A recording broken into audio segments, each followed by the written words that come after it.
we're going to begin. We started a mini-series on business ethics. Last week was about greed. How many people have trouble with this particular characteristic.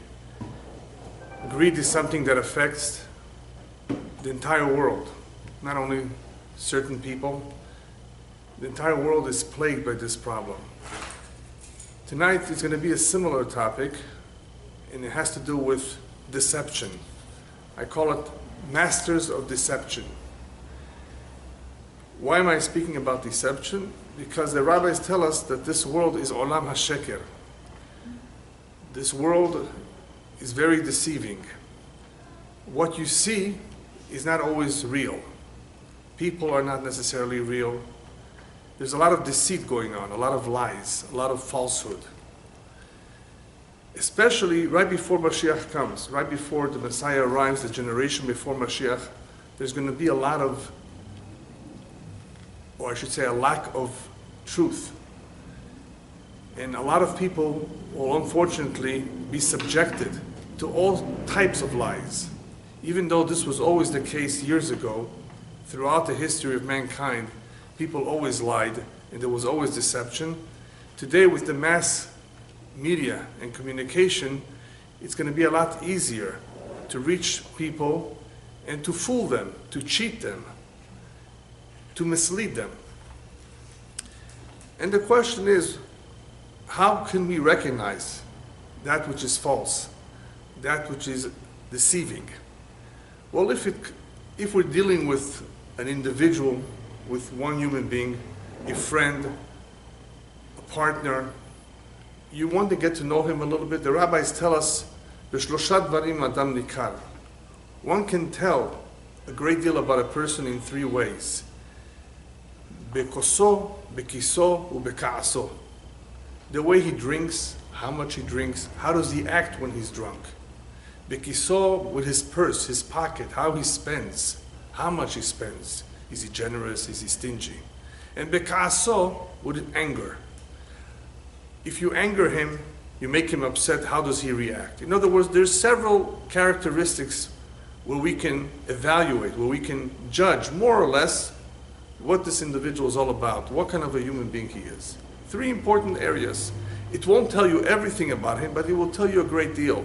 You're dating a girl, you're dating a boy, you may notice certain things. These are three areas to look for. I'm not telling you to get him drunk, but there are times where we can see how people behave in various situations. But there's something else here that I want to bring out. The rabbis tell us that character, in general, the character of a person is very much tested and can be seen in business. By doing business with him, you can learn a lot about him.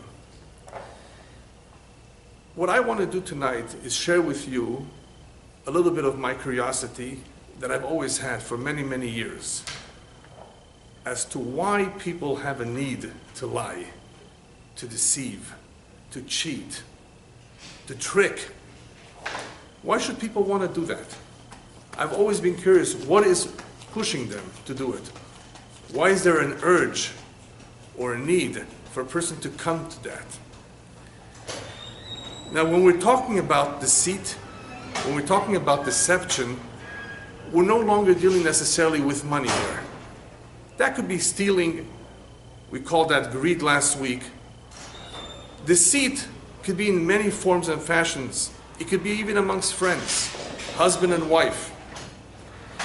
There's all kinds of people who will fool you, who will cheat you, beginning with the con artists. You heard about them? There's a lot of con artists. And they dress up very well. You may not be able to recognize who they are. And some of the most famous are politicians.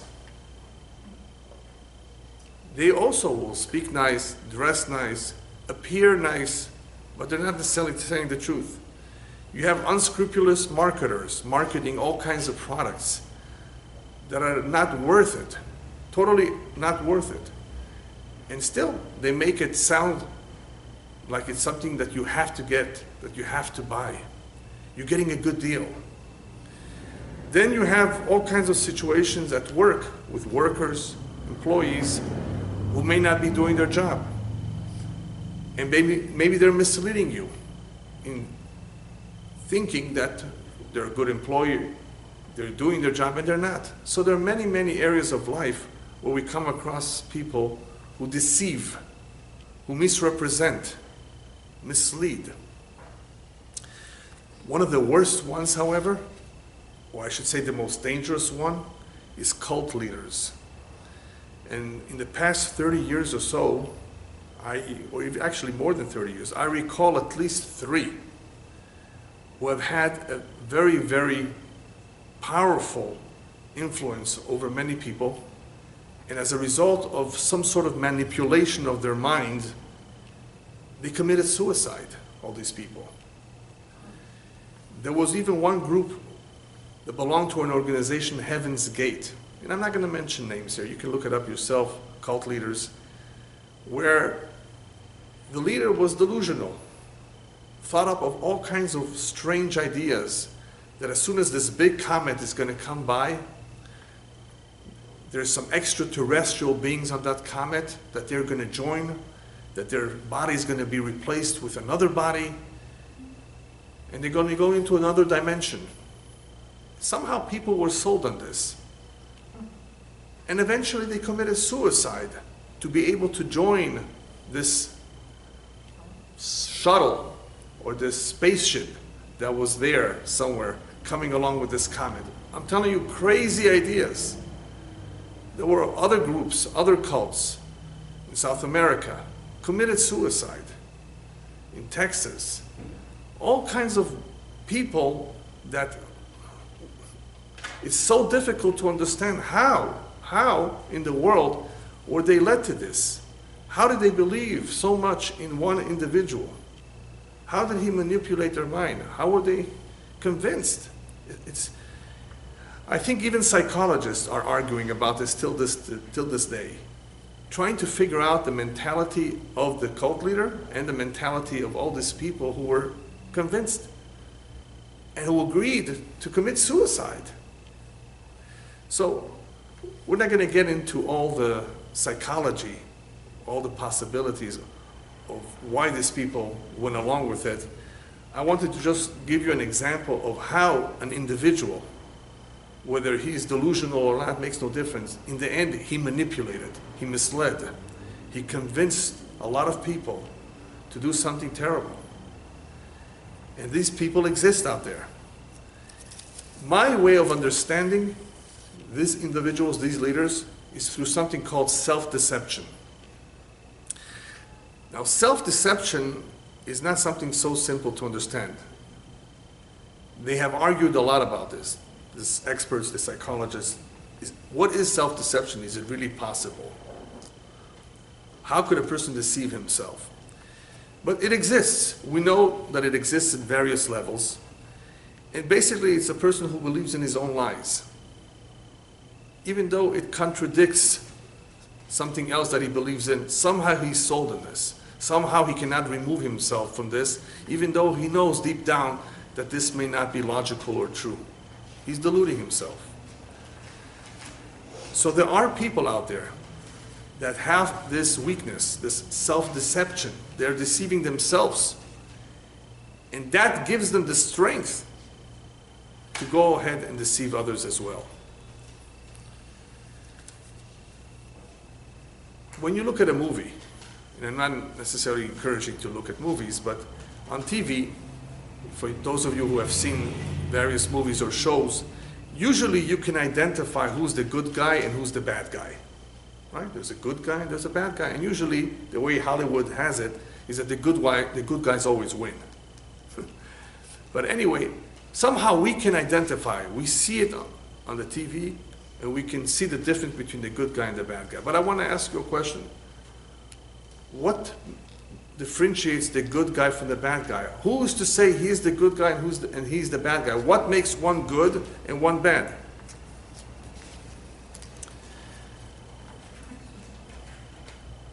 We think we know. We think we know. We think we can differentiate between good and bad. But I have some news to tell you.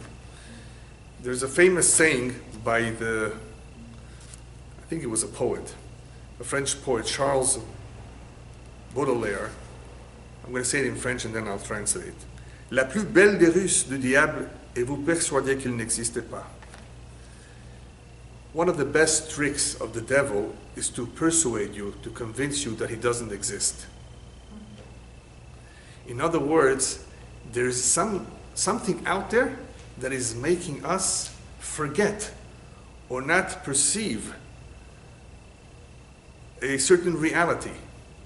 In other words, we think that we are able to differentiate, we think that we have clarity, we think that we will not be fooled or tricked, but we forget that there is a trickster out there. There is a master deceiver, a manipulator, the Satan, the Yetzer Hara, the evil inclination. We forget about that. We think we know the difference. We don't always know the difference. That is why the rabbis tell us that the seal of HaKadosh Baruch Hu, the seal of God, is emet, is truth. What does that mean? The seal of God is emet? How do you understand that? What does it have to do with the seal? Why emet?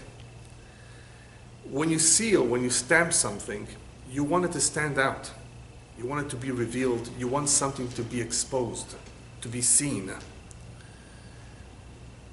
Hashem wants people to see Him. Hashem wants people to realize that He exists, that this is the truth and it's the only truth. His seal is really everywhere. His fingerprints are throughout the world, throughout the universe. The reason why it's truth and not anything else, because the human being cannot become complete unless he adapts this characteristic called truth. In order for the human being to reach his real potential, to be what he can be, he can only do so with this seal, with this midah, with this characteristic called emet. Emet is what makes one complete. And in order for us to understand this, if you look at the first few words of Bereshit, of Genesis, Bereshit bara Elokim, in the beginning God created the world, the last letter of each one of those three words stands for emet. Bereshit is taf, bara is aleph, Elokim is mem. The three letters make up the word, the Hebrew word emet, truth. In other words, God created the world with emet. Why with emet? Because emet there's only one. Sheker, falsehood, there's a lot. There's all kinds of falsehoods out there. But what is God telling us? Other than for mankind to be complete, he has to adapt truth. God is also telling us that the world cannot exist, this world that he created can only exist ala din v'la emet v'la shalom, as the rabbis tell us. Only if there's justice, only if there's truth, and only if there's peace. If you lack any one of these three, the world will self-destroy. We've had wars. Why? Because there's no din, there's no emet, there's no shalom.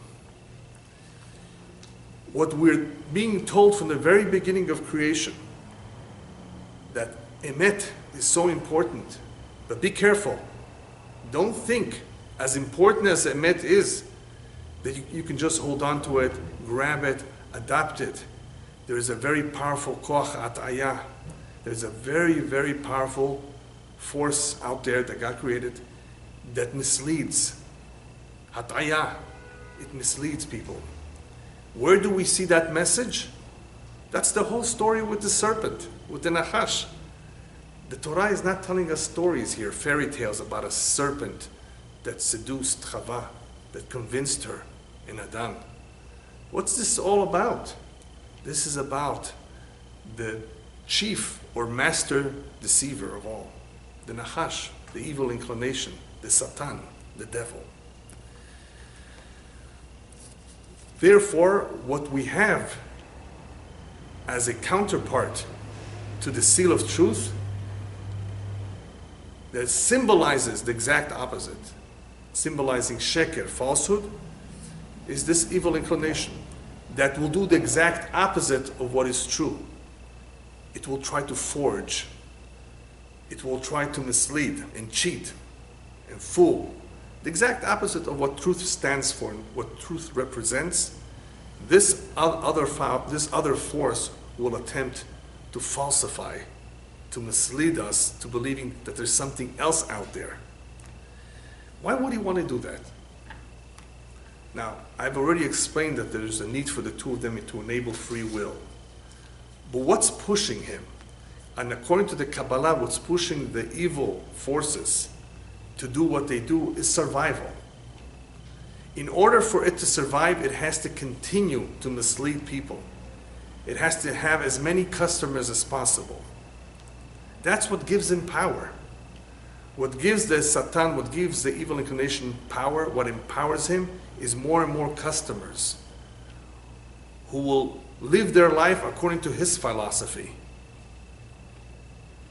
And when that happens, God forbid, the truth is lacking. The divine providence or the divine revelation on earth appears to be very dim and is concealed more and more because this is so much more powerful, unfortunately. Just remember this little point. What motivates or what pushes this power to continue to do what it does to people is survival. That reveals to us a little bit of why people, human beings, want to cheat and want to lie. Deep down in their subconscious minds, somehow they're being misled to believe their survival depends on this. If I want to survive, then I gotta cheat. I gotta lie. I gotta cover up. I gotta mislead. Otherwise, I will not survive. Otherwise, I won't have it my way. Otherwise, I won't make it. People think like that. That the only way you can do business and earn a living is through lying and cheating and misleading others. They actually told this to me.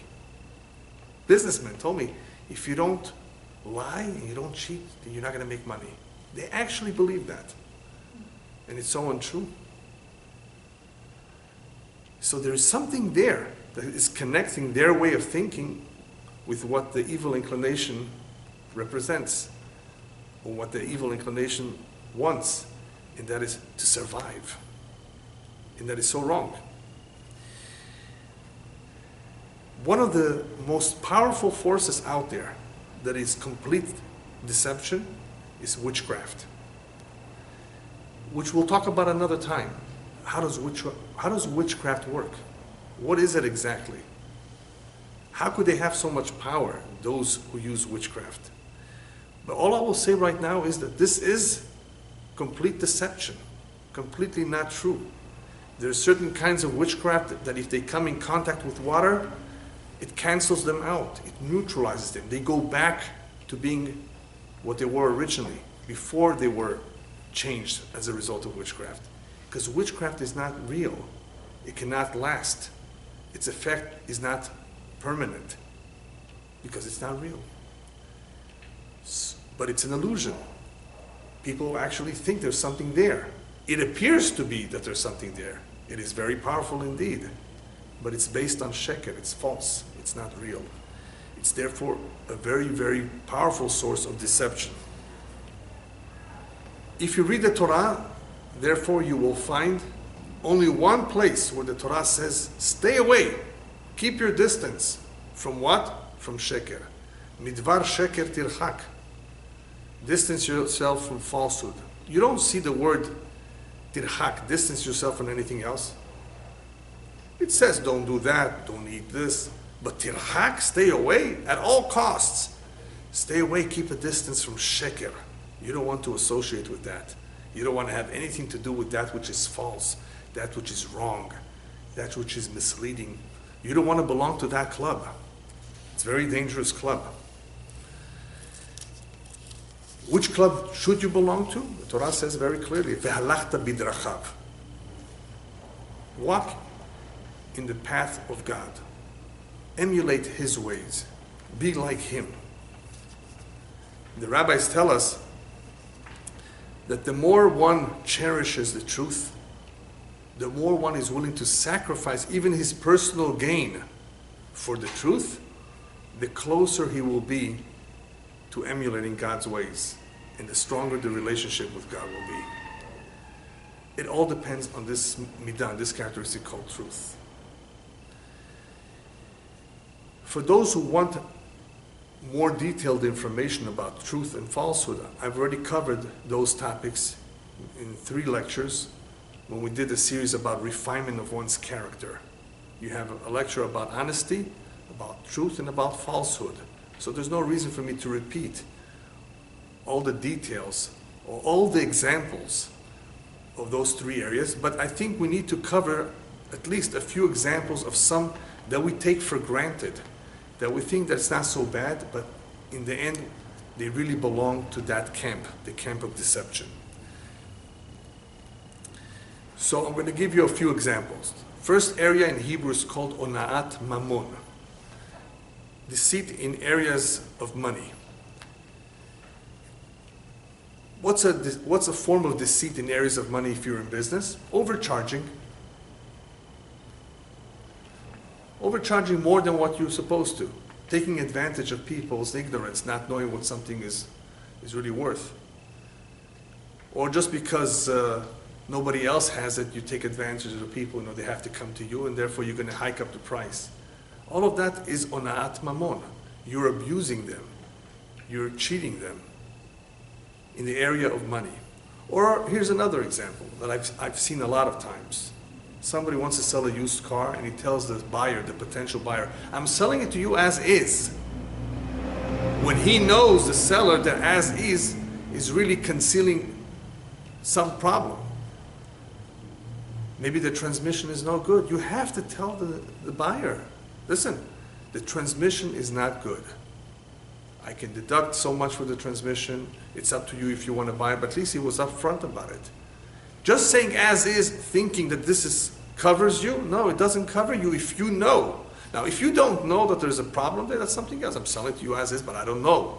It's a used car. That's different.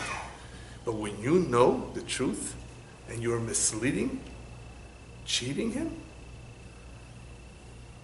that's stealing. You're not only cheating, you're stealing. Then you have ona'at devarim. You have various examples of where people abuse others verbally. There's several kinds of examples. What does it mean to cheat or abuse or mislead people verbally? Let's say you come into a store that sells all kinds of hardware, computers, and you don't want to buy. You're not buying. How much is this? How much is that? Why are you taking his time? Why are you giving him the impression that you're going to buy? He's going to work hard. He thinks that you're a serious buyer. But you're not. You're misleading him. You're using words to mislead. Now, if you're shopping around and you want to compare prices, that's fine. You tell him, listen, I'm shopping around. I want to compare. Can you tell me how much this is? That's different. You tell him up front. Don't lead him on to think that you're going to buy when you're not buying. That's a form of cheating, of misleading. Rabbis tell us that there's another kind of abuse, which is reminding someone of his past, when that past was not so good. Somebody that was on drugs, alcoholic, criminal, and he's gotten over it, and now he's part of the community, trying to do things right, and you tell him one day, oh, I remember you, 10 years ago, you were in jail, you were doing this. It's a form of abuse using words to put someone down. Even though this is not misleading, it's still a form of abuse, verbal abuse, that is also prohibited. Another example is, let's say somebody arrives in a city where he doesn't know his way around. And he asks you, can you tell me how to get there, how to get to this place? And you give him the opposite direction. You send him off in the wrong direction, intentionally. Or you do all kinds of things like that to mislead people. That's wrong. That's, that's misleading. People do this and they think it's just a joke. This is not a joke, this is serious.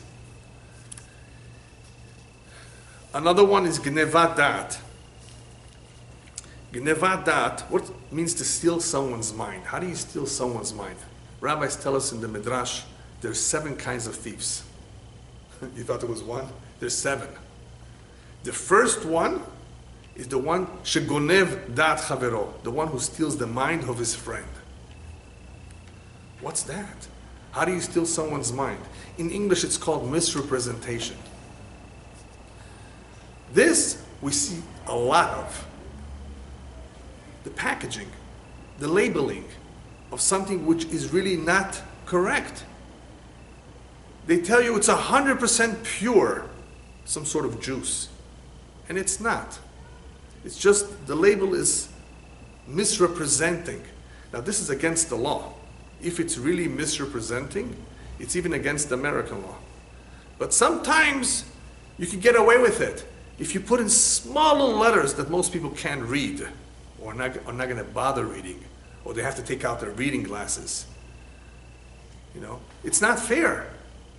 When companies know this, they know that people can be easily fooled by the packaging, by the picture, by the logo, by the labels, in selling them something which is sugar water. That's what it is. And they're calling it some exotic drink that will make you healthy. And even doctors will tell you it will eliminate the chances of cancer, or reduce, I should say, the chances of cancer. All kinds of stories. This is called gnevat dat, misrepresentation. This is also deception. It's the same camp. It's the same kind of thing. You go to the grocery store, go to a place where they sell fruits and vegetables, and they're selling strawberries. Beautiful strawberries, but the bottom, they're all rotten. The ones on top are beautiful, shiny, big, and red. That's gnevat dat. Because your first impression, oh, this must all be good. People who are smart usually turn it over. So, you're good, huh? You're a professional, exactly, yeah. But most people are not. You know, some people are so innocent, they think, he would never do something like that. But he's a businessman, and most businessmen think alike. They're interested in making money here. And you know, this is what will sell. My favorite example, and the one that really bothers me all the years, is how could you put on something $9.99? Why don't you just be truthful and say it's $10? No, it's $9.99. You're getting a deal here. It's not 10. It's $9.99. Come on. What, you know why they do this? Why do they do this? Huh? Thinking 9 instead of the 10. Because you're thinking 9. It's not 10. So that's a form of manipulation of the mind. There's all kinds. I'm just giving you a few examples that I thought of. And it works. Of course. You know, I once asked somebody who's into advertisement, tell me, your company spends millions of dollars on advertisement, and I see it in town. I don't look at it. I buy what I want for myself. You know, if there's 10 shampoos, I'm going to buy what I need, what I know works for me. Why would I buy what you're advertising? So you know what he told me? If everybody would think like you, we would be out of business. Most people will buy that shampoo, that product that's on the advertisement, especially if there's a movie star holding it. And even more so if a nice looking woman is holding it. For sure, that's going to attract even more people to buy it. This is what sells. Can you do this? They'll tell you, this is business. They'll tell you, welcome to America. This is the capitalistic system. Right? All kinds of stories of why this is permissible. But listen, if the product is really good, fine, then go ahead and advertise it. But what if it's not as good as others? In Israel, there's some advertisement with beer. Beer, you know, who do they put drinking beer? a very muscular-looking young man, and it says in Hebrew, "Tishteh Maccabi tiyeh gever." You know, if you drink Maccabi, you be a man. In other words, if you don't drink Maccabi, you're not a man. If you drink some, this is really misleading. The beer is good beer. They're all good beers. But why say something like that? Why mislead? Intentionally mislead people to think that way. And that's what they're trying to do. And they'll tell you. They'll admit it. And they say it's not wrong, nothing wrong with it. Nothing wrong according to their books. But according to his books and his rules, it is wrong. It's wrong to mislead. It's pure and simple. There's no two ways about it. Then there is another one. You want to sell something, whether it's your house or a car or, I don't know, a piece of furniture. And it doesn't look good. It's used and old. You go ahead and paint it. It's broken, dilapidated. And you know that if you paint it and give it a nice finish, paint finish, it will sell. It's wrong. This is misleading. Now, if your house is in great shape, it really is good shape, no termite damage, everything fine about it, you just want it to look more presentable, and you fix up the gardening in the front, and you have a fresh coat of paint, and you clean out all the cobwebs around the house, that's fine. Then you make it more presentable. I mean, after all, isn't that why the bride goes to her wedding with a beautiful gown with all her makeup? She wants to look good. And she wants to look good, especially for her husband, not for other people, especially for her husband. You know, maybe he changed his mind by now, right? So she wants to look good. That's okay. You know, she is a nice-looking person, but she wants to really look good. This is the happiest day of her life, fine. But to mislead people so that they can pay you more than what it's really worth just by painting and covering it up, come on. It's not right. Then we have another area called Lifnei Iver Lo Titen Michshol. The Torah says, don't put a stumbling block before a blind person. He's blind. It doesn't mean physically blind. He's not aware. He doesn't know any better. You put a stumbling block. That means you make him stumble. You make him fall. He won't make a mistake. What would be an example of this? You know, we go sometimes to brokers. They may want to give us a loan, if it's a loan broker, or if it's a real estate agent or broker, depending on the type of broker. People really think, at times, that the broker has their best interest in mind. And it's not true. It's very sad to say, very, very sad to say that usually brokers have their commission in mind, not your best interest necessarily in mind. First of all, it's what's in their best interest. A real estate agent wants to sell you a house. Do you think he's concerned that the house is safe? If the foundation, the structure is sound? No. He's going to get his 3%. That's what he wants. And he'll praise the height of the ceilings. Look at this Spanish style. Look at all the appeal that it has. Oh, this is a good investment for you. And it's close to the shopping, and it's close to your job. All kinds of stories. Now, I can understand if it's a close friend who wants a little bit to convince something that based on his best judgment is a good buy, fine. But if he's not a very close friend, I would be suspicious. But people usually fall for it. Because usually, and I don't want to give all brokers or agents a bad name, but that's the facts of life. That first and foremost on their mind is the commission, not the best interest, necessarily not the best interest of the buyer. And that's wrong. You really want the best. You should want the best for him, don't you? Well, he's not a friend, he's not a relative, he's just a customer, a client, or, you know. And it's okay. It's a good deal. Did you look into it? Would you buy it for yourself? A stockbroker, the same thing. He might tell you this is a good investment and it's a very bad investment. Junk bonds. He wants a commission. He may not be so careful. There's a lot of people that will sell you something that you don't need. Oh, this is good. You'll be so happy you bought it. And they know you don't need it. It's going to sit in the garage gathering dust. They know it. If they don't know, it's something else. And they're telling you it's good. It's a good deal. It's on sale. Once in a lifetime in the sale. And they know you don't need it. Why sell it to him? Why convince him? That's misleading. This big area of misleading is very hard to prove that the individual really intended to mislead. That is why the Torah adds a special phrase after telling us not to do this. V'yareta melokecha ani Hashem. Fear God, for I know the truth, Hashem says. Why does it say it in this area? Because these are dvarim mesurim lalev. These are things that only one's heart knows. It's hard to prove. He tells you, I didn't know the transmission was gone. How are you going to prove it? It's in the heart. God can read the heart. So God knows the truth.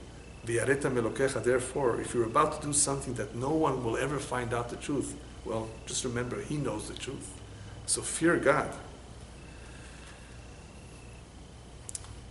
This area of business ethics is not easy. It presents a tremendous challenge for many people, even if they have emunah, even if they believe in God. We're talking about money here. We're talking about survival. We're talking about people who think that this is the way to do business. They actually believe it's okay. They don't see anything wrong with it if everybody else does it. Well, let me tell you something. The greatest proof, the one is amiti, the one is truthful, the one is sincere, the one is God-fearing. The greatest test of that is when everybody else is doing the wrong thing and he doesn't.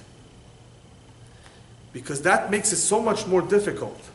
When everybody else is doing it that way, everybody else is doing it, and he does not, and he resists the temptation not to be like them, that is the greatest proof, the greatest test to see if one has integrity or not, if one is truthful or one is deceitful. Because you can easily fall. Everybody else is doing it. But it's deceit, it's misleading, it's cheating, it's wrong. Well, it takes somebody who's very, very strong and realizes that this is wrong to be able to resist it. So this is a real test to see if someone is honest or not. When everybody else is doing the wrong thing and he says, I'm not going to be like them. Okay, so now we've come to the point of asking ourselves, what can we do to help ourselves not fall into this trap? There's a lot of deceit out there. And the master deceiver is working very hard to get more and more customers. More customers on his side. So what do we do? Can we really survive? Can we really remain righteous, honest people in the area of business or in any other area? Is it possible? The answer is yes, it is still possible. And that is why the Torah tells us, "Ve'afta et Hashem Elokecha b'chol levavecha u'b'chol nafshecha u'b'chol meodecha." Love your God with all your heart,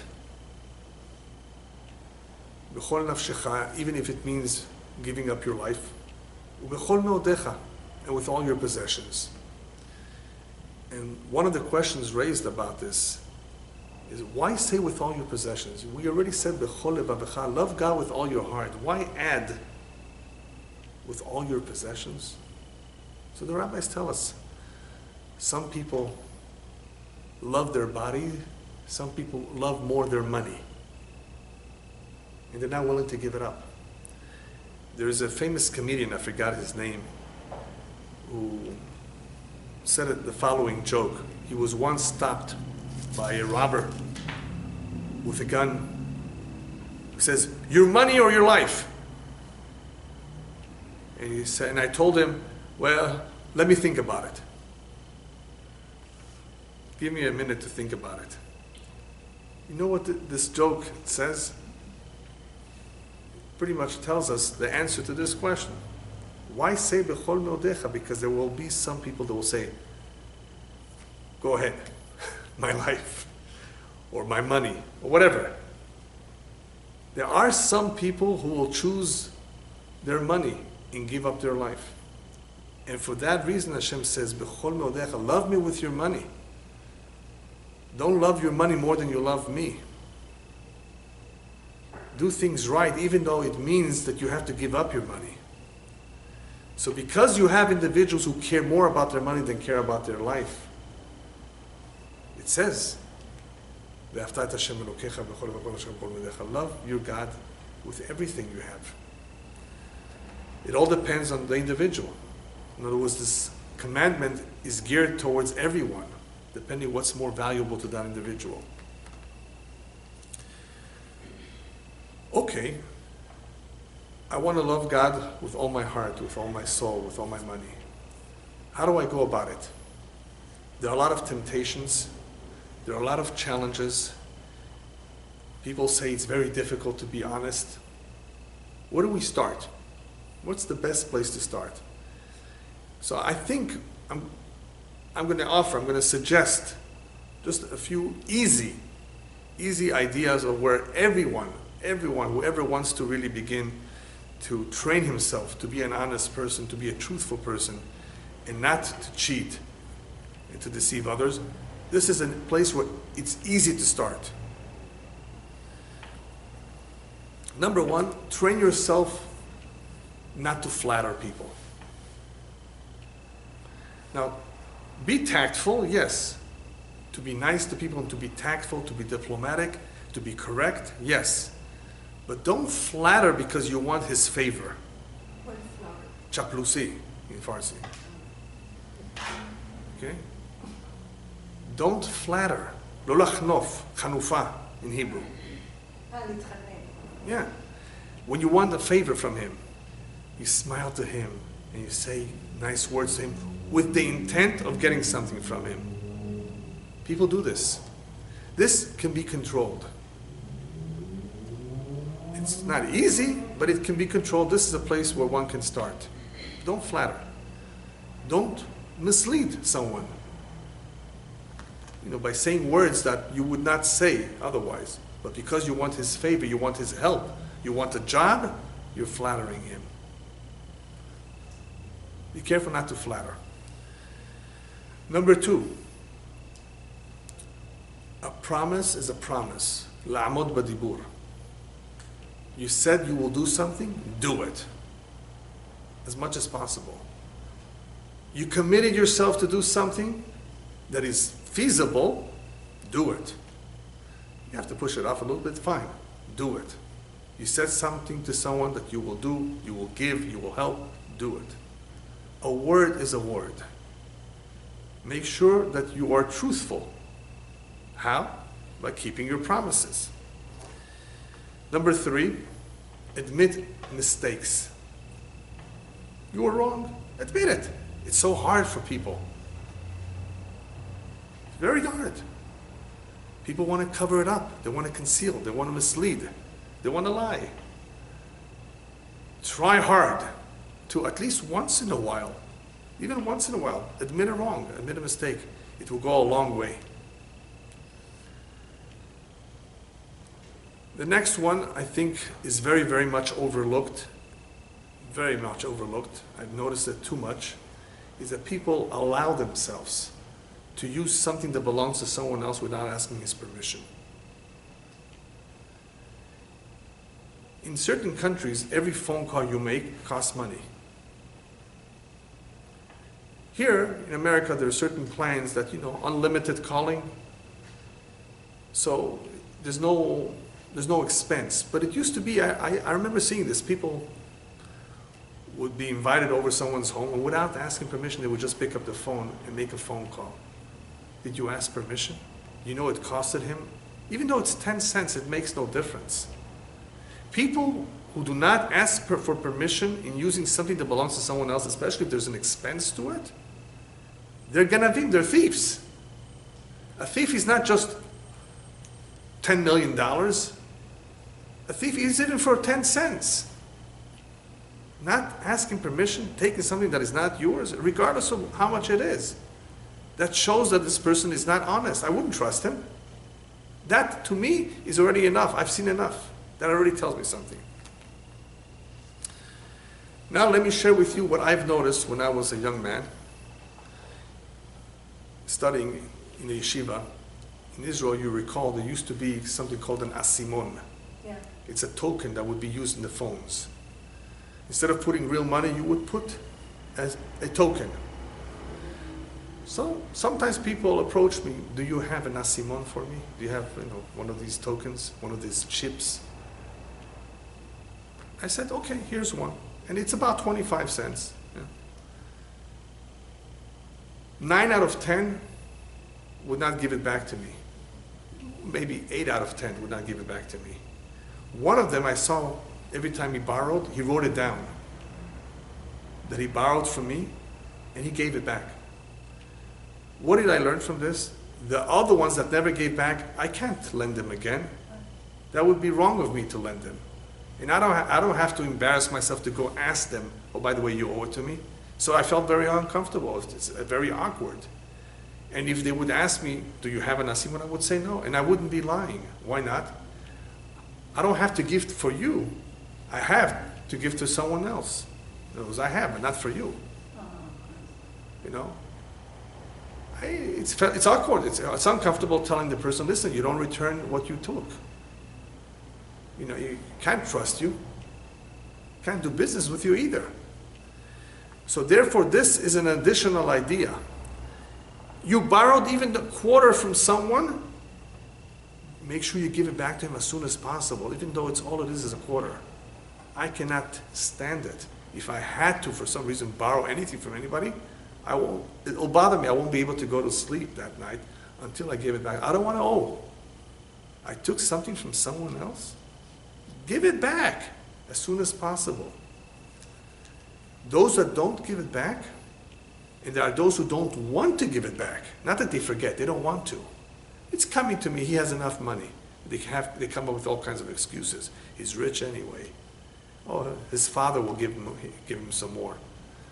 You'd be surprised how many excuses the Yetzer Hara, the evil inclination, comes up with.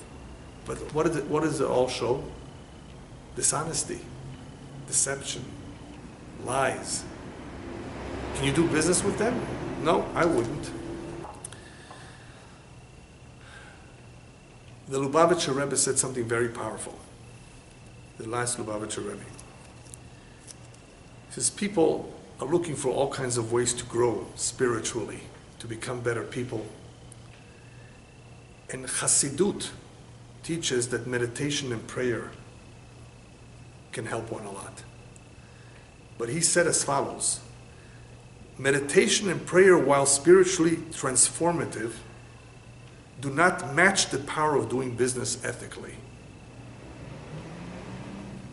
Doing business ethically, being an ethical person, an honest person, will do a lot more for the individual than meditation and prayer. Then we must not forget the damage that deception or misleading people causes, especially if they believed in you. You had a good name, and all of a sudden they found out that you were dishonest about something. It causes a tremendous chilul Hashem. There's a disrespect for God's name. Look at this guy, this supposedly religious guy, did something so terrible. He's just as bad as all the rest of them then. All the rest of the criminals. He does damage to himself too. He doesn't realize. But the more one commits to these kinds of deceits, he's doing damage to himself, to his character. But here we're talking about also the damage that one does to the name of God. And to the rest of the community. People might think, listen, if he does that, perhaps there's others just like him. They're all a bunch of thieves. That's the name he may give others who are really innocent and good people. Tremendous damage can come out of that, of one individual committing a terrible crime. And I don't like mentioning names, but you all know who I mean, of the most recent Ponzi scheme that caused so much, not only aggravation, pain, loss, but people killed themselves as a result of this man's schemes. And this falls under the category of greed as well as deception. And this has existed. What a shame that people have succumbed to this weakness of dishonesty, of trying to manipulate people, trying to mislead them just to gain a few more dollars.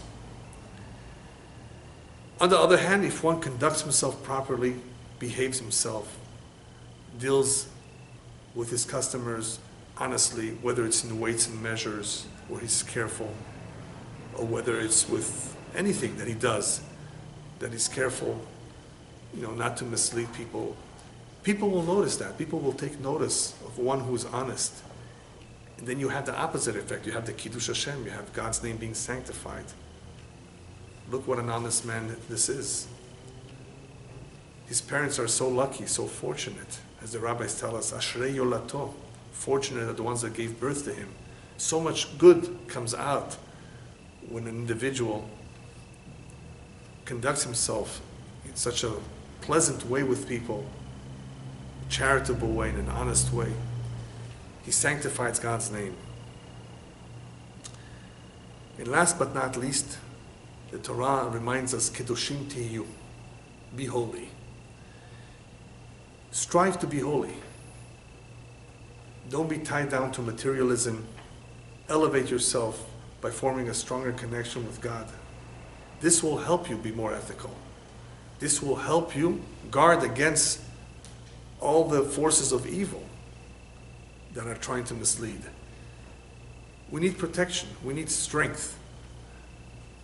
It's very difficult if one lives in a world that is full of lies to be ethical and to be honest. There are people in all religions and faiths that are honest, righteous, and good. But unfortunately, there are very few.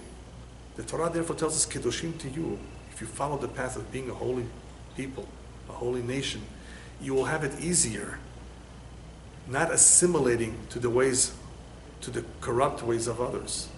Otherwise, if you don't strive to be holy, to be better, to be above everybody else, you may fall in the same trap that they did. You may succumb, and you may be dragged along with the trend of this is what everybody's doing. You don't want to be like everybody. If everybody's doing the wrong thing, then strive to be holy. There was once a non-Jew who approached Hillel. He says, Hillel, I want to convert to Judaism, but on condition that you teach me the entire Torah while standing on one foot. Hillel tells him, what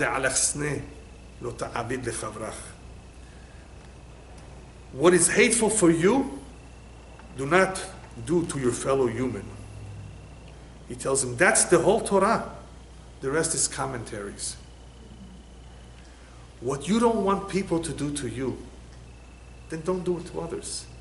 I don't think anybody who's deceiving, misleading others wants people to mislead and deceive him. So if you were to stop for a moment and think to himself, wait a minute, what am I doing? I don't want others doing this to me. Maybe this will help him. This is something that people don't think about, but this is the truth. Hillel said something very powerful. This is the whole Torah. Don't do unto others what you don't want them to do to you. Do for them what you want them to do for you. And ultimately, the Torah says it's our choice. We have free will. We can choose whichever path in life we want. There's a path of life, and there's a path of death. There's a right and there is a wrong. Therefore, the Torah says, be careful, uvacharta b'chaim, that you choose life. Be very, very careful when you make a choice.